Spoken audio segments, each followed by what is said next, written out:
Olá, pessoal!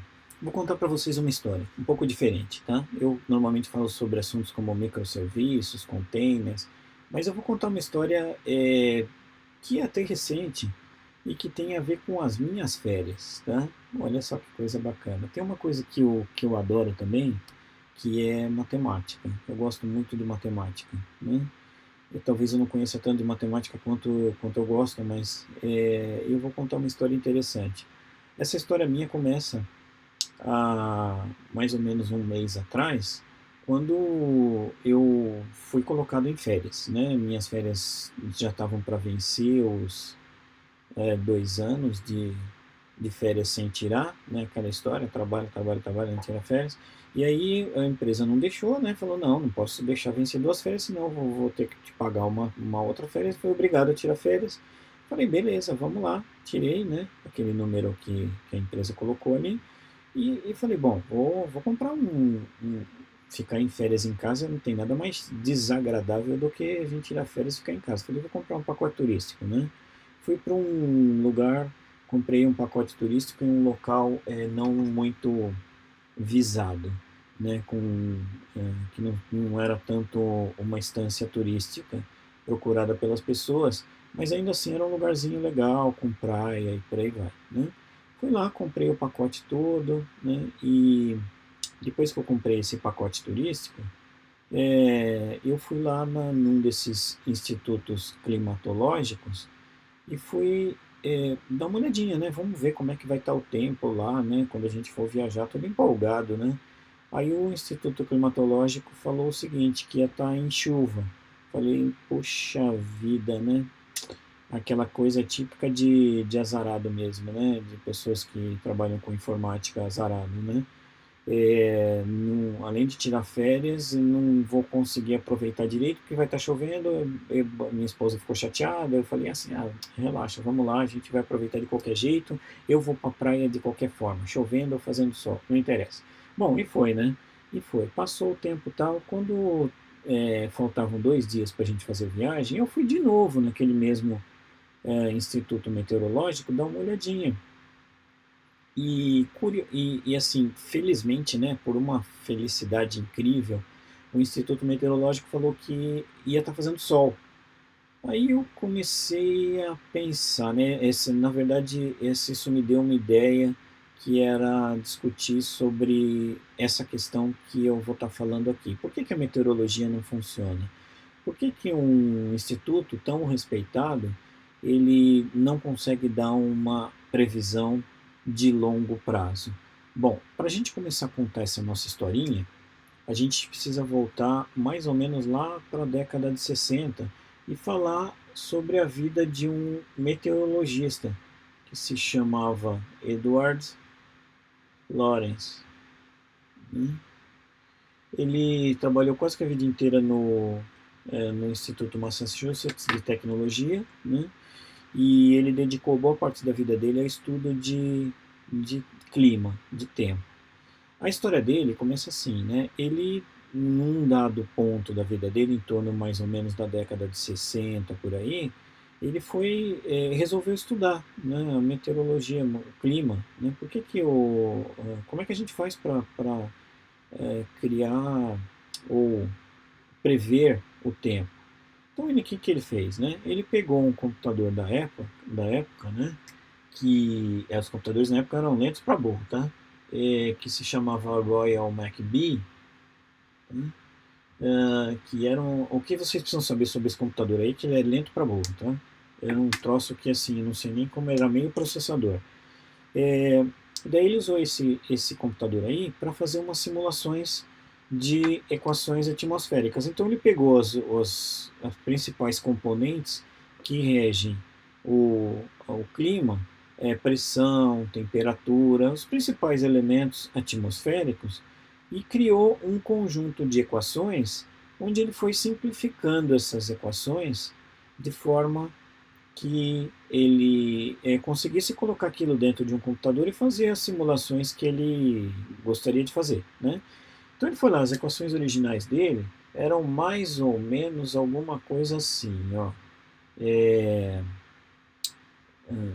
né, de y menos x. Não se preocupa com isso aqui não, tá? Não fica assustado não, pensando que eu vou entrar numa matemática do outro mundo, porque eu não vou não, tá?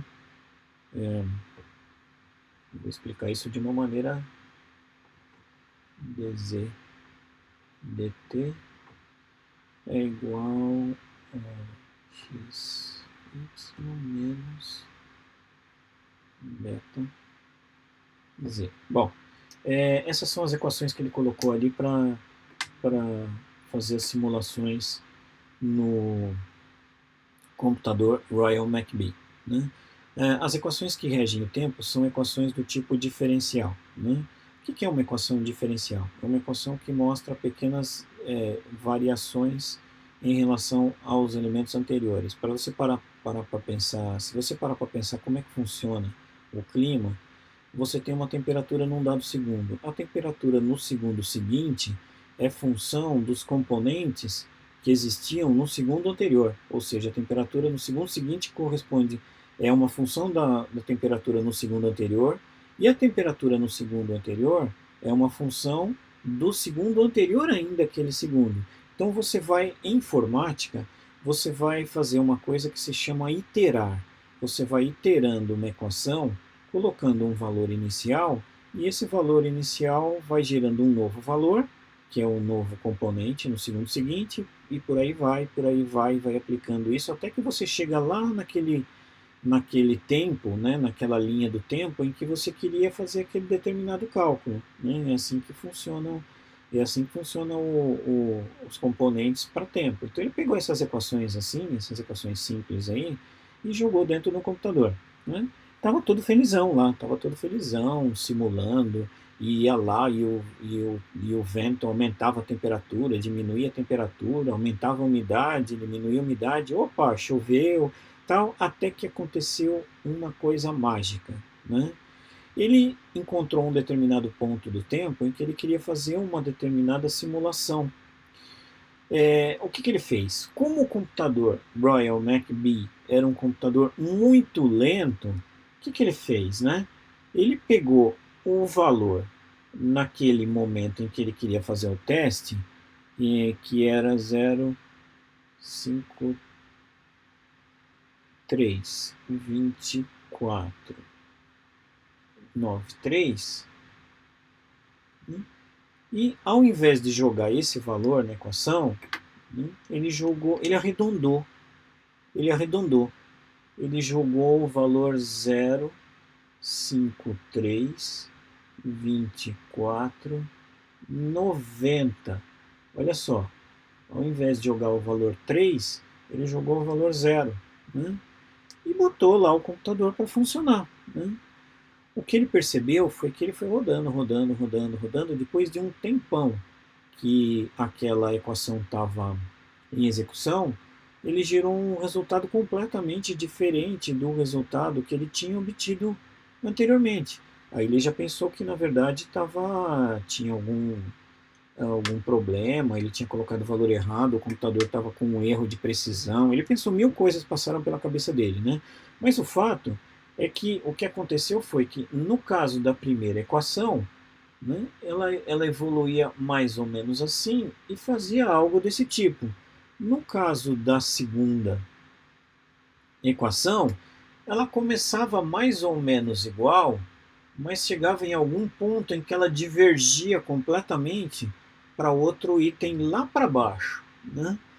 E daí ele refez todos os cálculos e reparou que não tinha nada errado. Na verdade, o que acontecia e isso foi uma grande descoberta, na verdade, né? Foi a descoberta que provavelmente foi o precursor aí do que a gente chama de teoria do caos hoje em dia, né? Ou seja, um valor, ele colocou um valor muito pequeno, uma variação muito pequena, e esse valor muito pequeno ao longo do tempo gerou um resultado muito diferente, né? Um resultado que, ao invés de fazer sol, por exemplo, fez chuva. Isso aí é o que vocês vão encontrar aí na internet com o nome de efeito borboleta, né? O que é o efeito borboleta? Para pensar o seguinte: se uma diferença tão pequenininha quanto o 0,00093 para o 0,0090 gerou um resultado absurdo, uma tempestade, imagine que uma borboleta bata asas em Moscou. Ao longo do tempo, aquele bater de asas da borboleta vai fazer com que exista uma diferença na pressão e talvez na temperatura, que somado e executado isso ao longo do tempo, das semanas, dos meses e talvez dos anos, vai gerar um furacão no Brasil, né? Tem um filme muito legal, eu sugiro que vocês assistam, que é muito bacana também, que se chama O Som do Trovão. O Som do Trovão. É um filme onde eles inventam, é uma ficção científica, obviamente, né? É um filme onde eles inventam uma máquina do tempo, onde eles levam pessoas para a pré-história, e aí eles são caçadores, você faz o papel de um caçador, onde você volta na pré-história e mata um dinossauro. Toda vez eles voltam e matam o mesmo dinossauro. Só que aí o que acontece?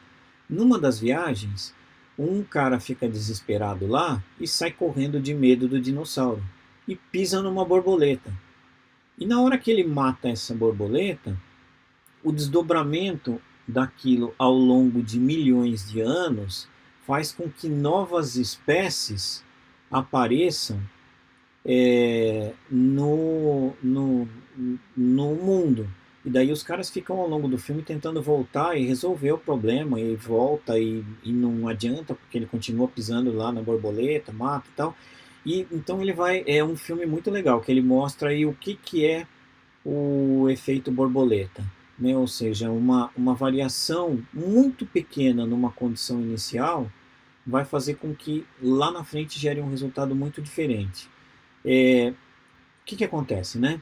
Na prática, mesmo que a gente conseguisse colocar